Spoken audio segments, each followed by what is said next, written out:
નમસ્કાર મિત્રો, આજનો આપણો નવો પોઈન્ટ એ SHM જે આપણે લાસ્ટ લેક્ચરમાં શીખી ગયેલા છીએ એમાં આવેલા આવર્તકાળનું સમીકરણ મેળવવાનું. તો જનરલી પેજ ઉપર SHM માં આવર્તકાળ એ તમારા ટેક્સ્ટ બુક ની અંદર આવે છે એટલે તમને જે તે ટીચરે સાબિત કરીને પ્રૂફ કરીને આપેલું હશે.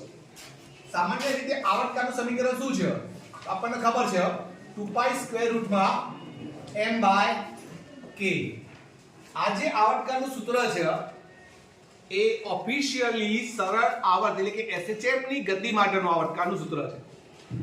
તમે ચાહો તો આવર્તકાળના સૂત્રમાં રહેલી ટર્મ્સ બી તમને ખબર છે. m એ જે કણ ગતિ કરતો હોય SHM ની ગતિ કરતો એનું દર છે અને k જે છે એ જે તે સ્પ્રિંગનો બળચરાંક છે. હવે અહીંયા આ જે સૂત્ર છે એ સૂત્રના એકોર્ડિંગ કદાચ આપણે જો થોડા ઉદાહરણો લઈએ. માની લો કે આપણને કદાચ આ રીતે સ્પ્રિંગ આપેલી છે. આ જે ઉદાહરણ છે કોના માટે લાગુ પડે છે બરાબર ધ્યાનથી જોઈ લો. આપણા પાસે અહીંયા આ રીતે કોઈ m દળનો પદાર્થ છે. આ k બળચરાંક ધરાવતી સ્પ્રિંગ છે. હવે આ m દળનું જે કણ છે પોતાના સંતુલન સ્થાન પર છે. એને સંતુલન સ્થાનથી x જેટલું સ્થાનાંતર કરાવો અને છોડી દો તો આ m દળનો કણ છોડી દેશો એટલે પાછું પોતાના મૂળ સ્થાને પાછું થોડું ઉપર એટલે આ રીતે સરળ આવર્ત ગતિ શરૂ કરશે પોતાના મૂળ સ્થાનની ઉપર નીચે. બરાબર, મેં તમને લાસ્ટ લેક્ચર્સમાં SHM ની કન્ડિશન તો શીખવાડી છે. મતલબ પોતાના મૂળ સ્થાનની આસપાસ સરળ આવર્ત ગતિ શરૂ કરશે અને એ વખતે એક દોલન પૂર્ણ કરવા માટે જે સમય લેશે જેને આપણે આવર્તકાળ કહીએ છીએ એ આવર્તકાળ સમીકરણથી રિપ્રેઝન્ટેડ થાય. તો આ જે સમીકરણ છે એ આ પ્રકારની ગતિ જે બતાવતું હોય એના માટે છે. હવે માની લો કે અહીંયા તમે આ સિંગલ સ્પ્રિંગ માટે હતું. કદાચ આપણે અહીંયા એવું માની લઈએ કે આપણા પાસે આ રીતની આકૃતિ છે.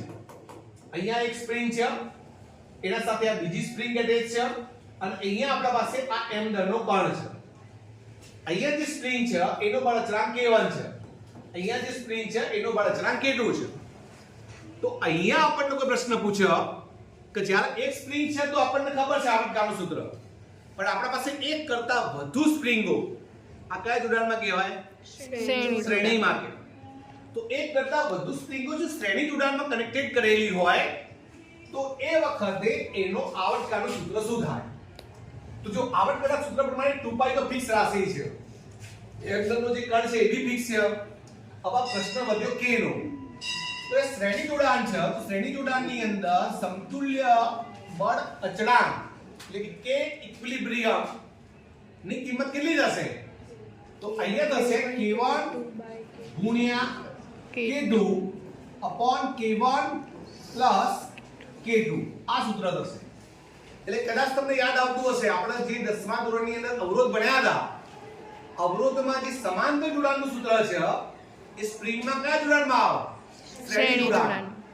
હવે તમે અહીંયા આવર્તકાળ બતાવો છો, આ સમીકરણનો યુઝ કરીને તમે અહીંયા આવર્તકાળ બતાવો તો 2π વર્ગમૂળમાં m by k એટલે k ની જગ્યાએ k ઇક્વિલિબ્રિયમ શું થશે?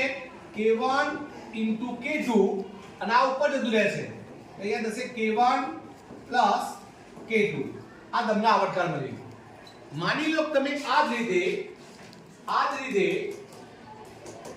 બે સ્પ્રિંગો લઈ લો. એક આ સ્પ્રિંગ છે એના સાથે આ બીજી સ્પ્રિંગ છે અને આ બંને સ્પ્રિંગના નીચેના ભાગ આગળ m દળનો પદાર્થ એટેચ છે. અહીંયા આનો બળચરાંક k1 છે, આનો બળચરાંક k2 છે. હવે તમે ધ્યાનથી જો આ બંને સ્પ્રિંગો એકબીજા સાથે કયા જોડાણમાં એટેચ કરેલી છે? સમાંતરમાં. તો એ વખતે આમનો સમતુલ્ય બળચરાંક કેટલો આવશે? k1 plus k2 જેટલો. તો આવર્તકાળ કેટલો મળશે જુઓ 2π વર્ગમૂળમાં m by k. તો અહીંયા સમતુલ્ય અચળાંક કેટલો આવ્યો બંનેનો? k1 plus k2. તો તમે આવર્તકાળ શોધી શકો. મિત્રો આ જે સિસ્ટમ છે કે જેમાં તમે શ્રેણી અથવા સમાંતર જોડાણના સૂત્રોનો ઉપયોગ કરો છો એ બહુ યુઝફુલ છે નીટ અને JEE ની અંદર. જો તમે એને થોડા કવર ધારો મેં તમને થોડી સિસ્ટમ શીખવાડી, તમે એના અધર્સ એક્ઝામ્પલ થોડા પ્રેક્ટિસ કરો તો તમે આના સારા એવા એક્ઝામ્પલ્સના એકોર્ડિંગ તમે એનો કોન્સેપ્ટ ક્લિયર કરી શકો છો. ઓકે.